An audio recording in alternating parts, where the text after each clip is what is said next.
A colheita de almas. Jesus, ele dá a referência de como nós poderíamos entender como se daria a colheita de almas.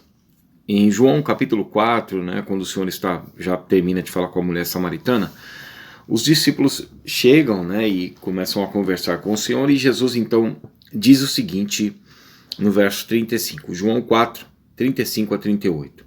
Jesus aqui ele dá a referência de como seria a colheita de almas, e que nós vemos que em Israel era a colheita durante o ano todo, mas era uma colheita apenas, feita em 4 etapas.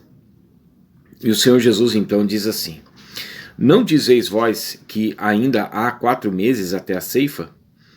Eu, porém, vos digo, erguei os olhos e vede os campos, pois já branquejam para a ceifa.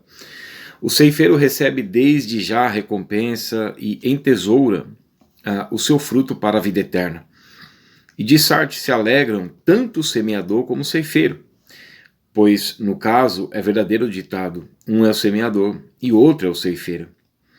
Eu vos enviei para ceifar o que não semeastes, outros trabalharam e vós entrastes no seu trabalho. Então, Jesus aqui ele mostra que nós devíamos olhar para os campos em Israel. É daí que se tem a base, né, dos estudiosos de como será a colheita de almas. E também uma colheita feita em 4 etapas, e a primeira ressurreição em algumas etapas. Tem várias ressurreições na Bíblia, né? A Bíblia em Apocalipse capítulo 20, verso 5, fala que os justos vão participar da primeira ressurreição. A segunda ressurreição está em Apocalipse capítulo 20, versos 11 a 15, quando nós já vemos discorrido os 1000 anos. E aí nós temos uma ampla argumentação para a questão dos 1000 anos literais. Mas o vídeo não é sobre esse tema. Os justos têm uma ressurreição, fazem parte de uma ressurreição, mas a ressurreição também teve algumas etapas, tá? A gente vai falar aqui.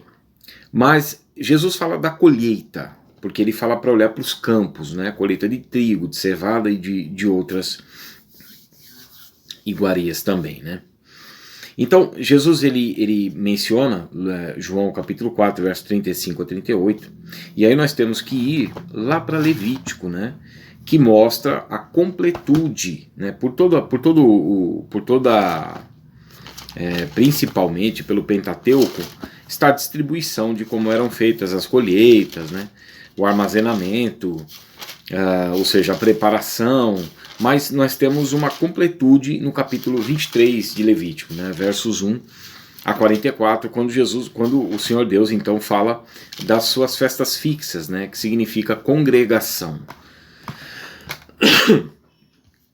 Então nós vemos aqui em Levítico capítulo 23, versos 1 a 44, as 4 etapas. Nós temos 7 festas em que eles deveriam ir onde o Senhor indicasse, e posteriormente Jerusalém, participarem das 3 festas anuais: festas de outono, festas de primavera e festas de outono.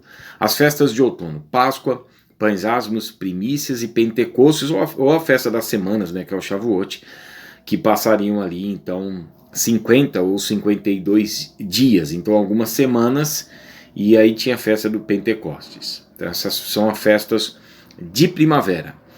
Passa um tempo e a primeira festa já é em setembro, né? Março, abril, a primeira festa, e depois em setembro, aí encerra ali em Pentecostes, né? Março, abril, maio, junho, né? Dá mais ou menos esse período. Depois só em setembro a primeira festa de outono, que era a festa das trombetas, né, o Yom Teruah, que eles ouviam, iniciava o ano civil, porque o ano litúrgico e espiritual passou a ser Nisan, Abib, Março, Abril, mas o ano civil, né, ou seja, o cabeça do ano, seria então em setembro, que no primeiro dia dar-se-ia o toque de trombetas, né? Então nós vemos que dessas primeiras festas, Páscoa, pães asmos, primícias e Pentecostes, depois trombetas, expiação e tabernáculo.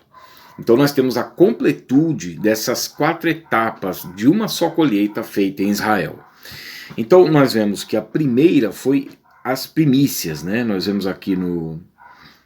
e as primícias é no terceiro dia, olha que maravilha, né? Páscoa, pães asmos, no terceiro dia já tem as primícias, e nós vemos que o Senhor ressuscita no terceiro dia, já apresentando a Deus ou seja, a recompensa do seu sacrifício, né? Os primeiros frutos, né? E aí nós podemos ver muito isso na história dos irmãos moravianos, né? Então no verso 9 diz assim, de Levítico 23, a festa das primícias. Disse mais o Senhor a Moisés: fala aos filhos de Israel e dize-lhes: quando entrardes na terra que vos dou e cegardes a sua messe, então trareis um molho das primícias da vossa messe ao sacerdote. Este moverá o molho perante o Senhor para que sejais aceitos, né? É muito lindo isso. Nós vemos que na ressurreição do Senhor já houveram ressurreições, na sua morte e na sua ressurreição, né, o período, nós vemos que o Senhor ele esteve no coração da terra, em Mateus 12:40.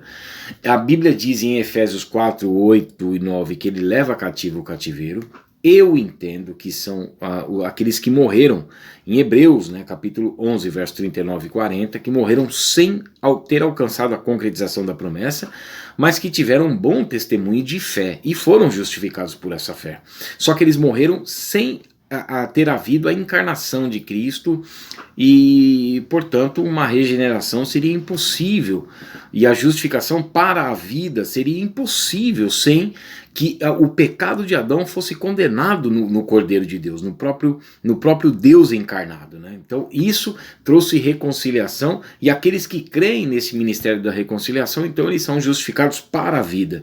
Então eu vejo que as primícias envolvem esses e até as pessoas do dilúvio também, né? Nós vemos ali em 1 Pedro capítulo 3, versos 18 a 20, em que ele vai e prega aos espíritos em prisão. A palavra diz claramente que ele prega para aqueles que foram desobedientes enquanto Noé fabricava a arca. Agora, eu entendo que no dilúvio, não do dilúvio, salvos do dilúvio apenas Noé e sua família, 8 pessoas no total, mas pessoas podem ter sido salvas no dilúvio, né? E com relação a isso, nós temos assim, por exemplo, Lucas 23, quando se fala dos 2 ladrões, um se converteu pouco antes de sua morte, assim como muitos daqueles que estavam ali, as águas subindo, né, e cobrindo os montes mais altos, podem ter se arrependido. Gênesis 6,13 fala que o objetivo do dilúvio foi a destruição da carne. E nós vemos que aquele jovem de 1 Coríntios capítulo 5, versos 1 a 5, ele foi destruída a carne dele, né, entregue a Satanás, para que aquilo pudesse gerar arrependimento, ou seja, para salvação também, né? Então algumas pessoas ali eu creio que podem ter se arrependido, porque o objetivo do Senhor Deus é salvar almas, né?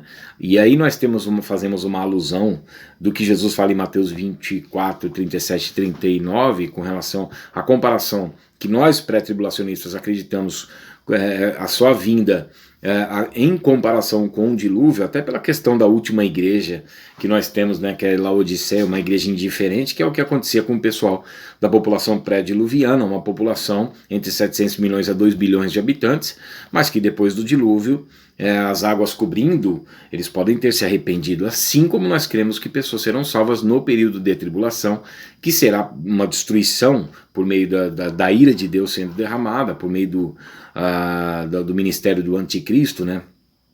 Ou seja, a maldade imperando no mundo, a injustiça, a mentira, né, o engano. Então pessoas serão, a Bíblia diz que serão decapitados, ou seja, destruição da carne para que possa gerar arrependimento, né? Então eu creio que essa primícias, Jesus ele apresenta ao Pai, mostrando que o seu sacrifício, né, posteriormente já havia sido aceito. Então ele apresenta esse molho, né, que era oferecido ao sacerdote, o Senhor Jesus então apresenta a Deus. Então nessa primeira parte nós entendemos que a primeira etapa da colheita de almas que Jesus aponta para João 4, 35 e 38 são as primícias, tá bom? Então, na próxima nós falaremos dos segadores, dos estrangeiros e dos pobres, né? Os segadores é o arrebatamento, é a colheita geral.